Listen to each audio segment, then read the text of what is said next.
अक्सर यीशु की पैदाइश का मंजर ऐसा दिखाया जाता है, मगर इस किस्त में हम उसकी पैदाइश के असल मंजर का जायजा लेंगे और जानेंगे कि ये काफी हद तक ऐसा नहीं है।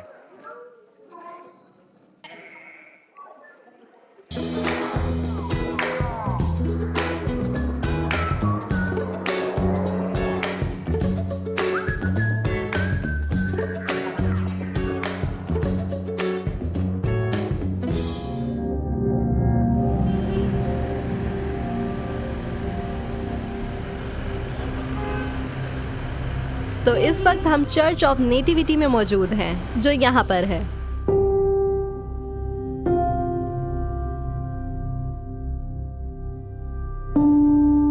रिकॉर्ड्स हमें दूसरी सदी तक ले जाते हैं, जिससे ये पता चलता है कि दूसरी सदी में उनका मानना था कि ये यीशु मसीह की पैदाइश का मकाम है।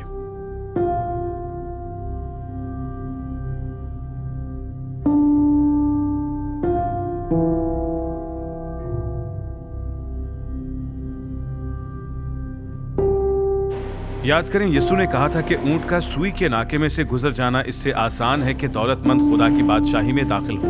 अब अगर ये सिनेगॉग की जगह का या फिर किले का द्योकामत दरवाजा है, तो गौर करें, ये छोटा दरवाजा सुई के नाके की नुमाइंदगी करता है।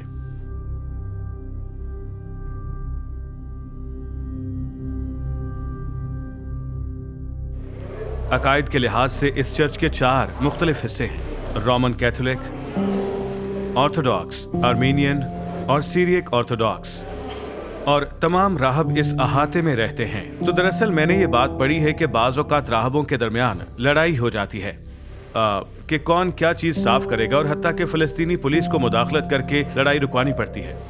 गालिबन शाओलिन मंक फाइट का आइडिया यहीं से आया होगा, बैतलहम से।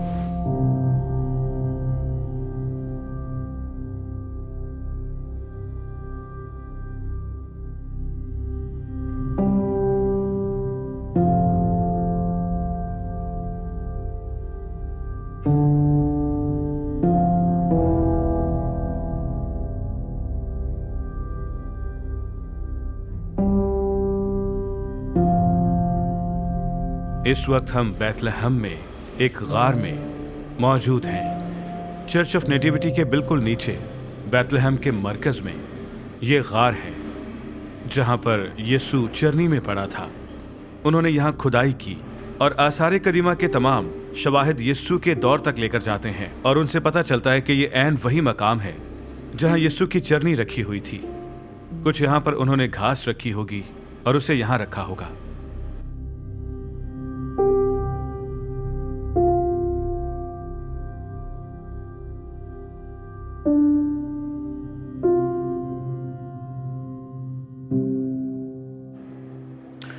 और अब देखें, बिल्कुल इस जगह पर आसार कदीमा के सबूत बहुत कम है, लेकिन एक रिवायत के हिसाब से माना जाता है कि इस जगह यीशु पैदा हुआ। लेकिन ये सिर्फ एक रिवायत है, आसार कदीमा के हवाले से इसका कोई सबूत नहीं। इसके बजाय चरनी वहां थी, आर्कियोलॉजी का ये कहना है। तो ये बहुत शानदार है।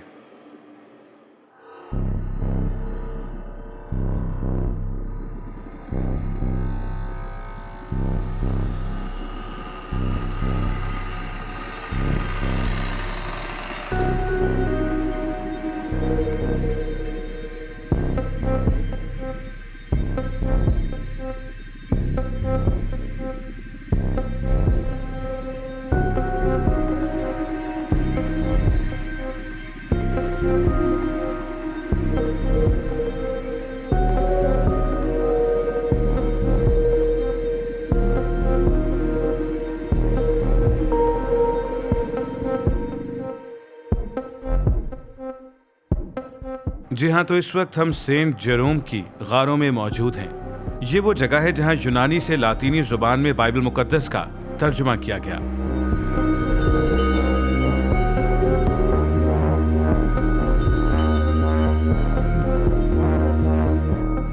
इस गार में उन बच्चों की कब्रें भी हैं जिन्हें हेरोदिस आज़म ने कत्ल करवा दिया था। जब उसने मजूसियों से सुना था कि एक बादशाह पैदा हुआ है, तो उसने 2 साल या उससे कम उम्र के तमाम बच्चों को कत्ल करने का हुक्म जारी कर दिया था। तो रवायात के मुताबिक उन बच्चों की कब्रें यहाँ पर हैं। यहाँ पर 2 गारें हैं और कहा जाता है कि उन्हें यहाँ दफन किया गया था।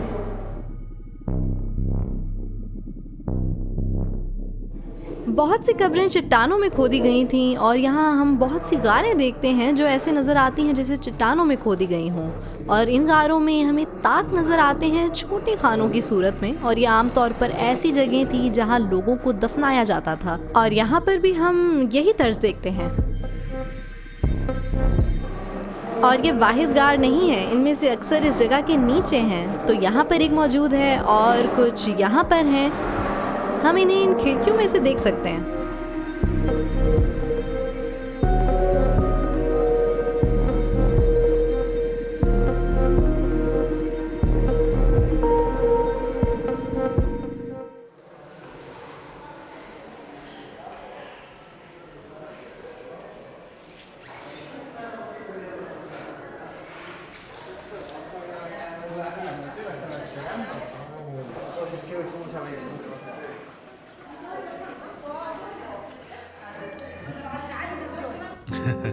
तो आज के लिए इतना ही।